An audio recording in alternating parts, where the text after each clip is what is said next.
In this video, we're going to explore high-pass filters. Let's start with a simple example. Imagine we have two buzzers producing two different tones. One produces a low-pitch sound, and the other produces a high-pitched sound. Both can operate independently. Now, suppose we place a microphone nearby. The microphone picks up both sounds together as a single signal.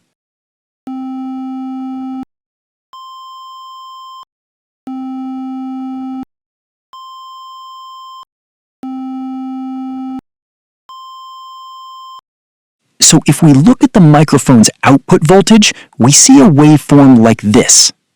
These voltage variations show how the sound changes over time during that moment. But what if we want to know which buzzer is active at a particular moment? How can we separate the high-pitched signal from the low-pitched signal? That's where filters come in.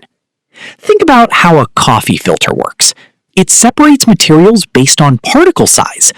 When water mixed with coffee grounds is poured through the filter, the liquid coffee passes through, while the larger coffee particles get trapped. Electronic filters work in a very similar way. In electronics, a filter is a circuit that separates signals based on frequency. Some frequencies are allowed to pass through, while others are reduced or blocked. In electronics, there are several types of filters. The most common are low-pass filters and high-pass filters. If we only want low-frequency signals, we need a circuit that allows low frequencies to pass through while reducing high frequencies. A circuit that does this is called a low-pass filter. We explained low-pass filters in an earlier video, so if you'd like a refresher, check the link in the description. And if we only want high-frequency signals, we need a circuit that does the opposite, allowing high frequencies to pass through while reducing low frequencies. That type of circuit is called a high-pass filter. And in this video, we're going to focus on high-pass filters. Now, let's move on to our project. Remember, these two buzzers operate at different frequencies. One produces a high-frequency sound, while the other produces a low-frequency sound. So the microphone output contains both frequencies mixed together in a single voltage signal. Our goal is to detect only the high-pitch buzzer while reducing the low-pitch signal. At first, this might sound a little complicated. How can a simple circuit tell the difference between frequencies and reduce unwanted signals? But as you'll see, the idea is actually much simpler than it sounds. Let's start with a simple voltage divider circuit. You may remember the voltage divider equation. This equation tells us that the output voltage is just a fraction of the input voltage. If R1 becomes smaller or R2 becomes larger, the output voltage increases. And if R2 becomes smaller or R1 becomes larger, the output voltage decreases. But there's a problem. In a normal voltage divider, both resistor values stay constant at every frequency. So the circuit treats low-frequency and high-frequency signals exactly the same way. That means this circuit cannot work as a filter by itself. To build a real filter, we need one of these values to change with frequency. This is where capacitors and inductors come into play. When we combine capacitors or inductors with resistors, we get RC and RL circuits. If you're completely new to RC and RL circuits, I recommend watching our previous video first. It'll make this much easier to understand. But for now, let's focus on one important idea. When we analyze RC and RL circuits, we notice something interesting. In an RC circuit, the capacitor reacts differently at different frequencies. As the frequency increases, the capacitor allows current to flow more easily. But in an RL circuit, the inductor does the opposite.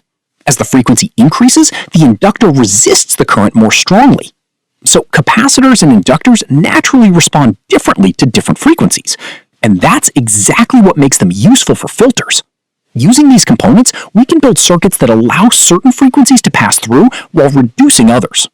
Now, let's build our first high-pass filter using a capacitor, an RC high-pass filter. To understand how it works, let's start again with our voltage divider circuit. Since this circuit contains only resistors, we can write the output voltage, which is the voltage across R2, like this. So the output voltage is simply a fraction of the input voltage. Now let's replace the R1 resistor with a capacitor and see what happens. So what is the output voltage now? The voltage across the resistor. Remember, this circuit now contains both resistance and capacitive reactance.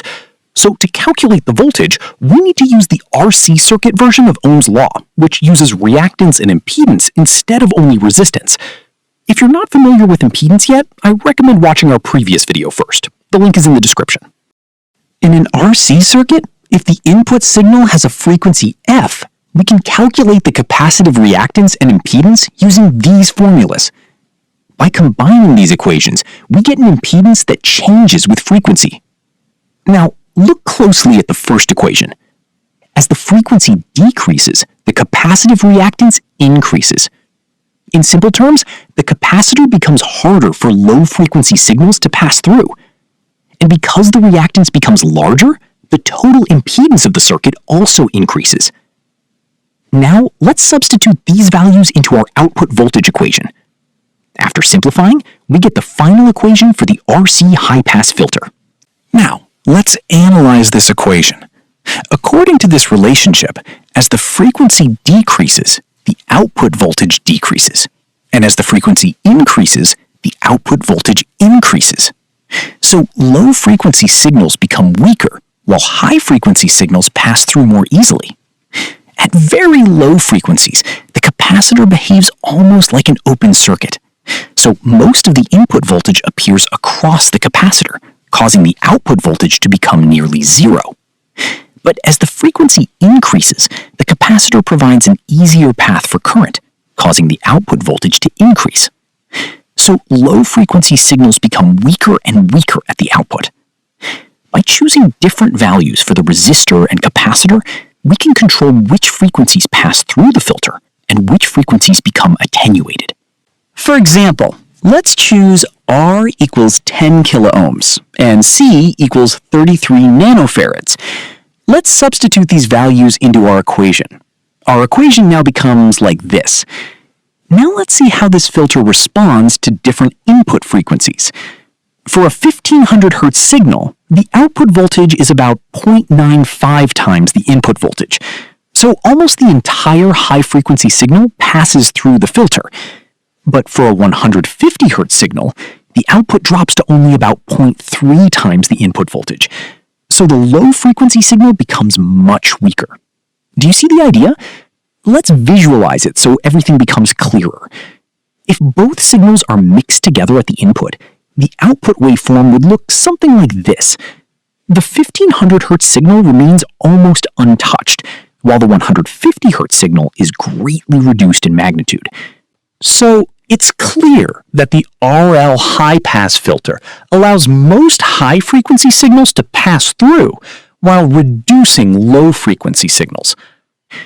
But there's an important thing to understand. A first-order RC high-pass filter does not perfectly separate frequencies. It reduces low frequencies gradually, so a small portion of the low-frequency signal still remains. If we want much stronger filtering, we need higher-order filters, such as second-order or third-order filters. We can build a high-pass filter using an inductor as well. In an RL high-pass filter, the inductor replaces one of the resistors in the voltage divider circuit. So this circuit now contains both resistance and inductive reactance. The output is taken across the inductor, so we calculate it using the inductor reactance and the total impedance of the circuit. We discussed how to calculate inductive reactance and impedance in our earlier video, so if anything feels unclear, you can watch the video linked in the description.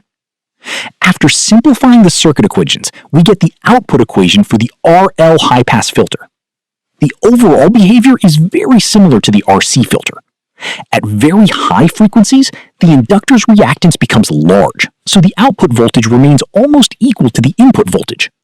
But as the frequency decreases, the inductor's reactance also decreases, making the voltage across it very small.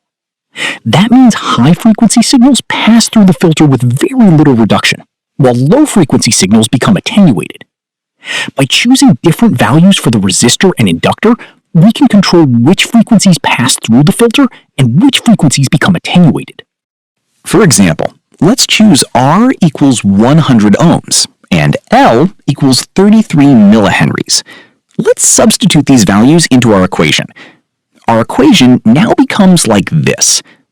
Now let's see how this filter responds to different input frequencies. For a 1500 Hz signal, the output voltage is about 0.95 times the input voltage, so almost the entire high-frequency signal passes through the filter. But for a 150 Hz signal, the output drops to only about 0.3 times the input voltage, so the low-frequency signal becomes much weaker. Do you see the idea? Let's visualize it so everything becomes clearer. If both signals are mixed together at the input, the output waveform would look something like this. The 1500 Hz signal remains almost untouched, while the 150 Hz signal is greatly reduced in magnitude. So it's clear that the RL high-pass filter allows most high-frequency signals to pass through, while reducing low-frequency signals. With that, we've covered the basics of high-pass filters. One important thing to remember is that a first-order high-pass filter does not perfectly separate frequencies. Low frequencies are reduced gradually, so a small portion still remains. For stronger filtering, we need higher-order filters, such as second-order or third-order filters. With that, we've covered the basics of high-pass filters. I hope this video helped you understand how filters separate signals based on frequency, and how simple RC and RL circuits can be used to reduce unwanted signals. If you enjoyed this video and would like to support the channel, consider supporting us on Patreon. Your support helps us create more science and electronics videos like this. Thanks for watching, and I'll see you in the next video.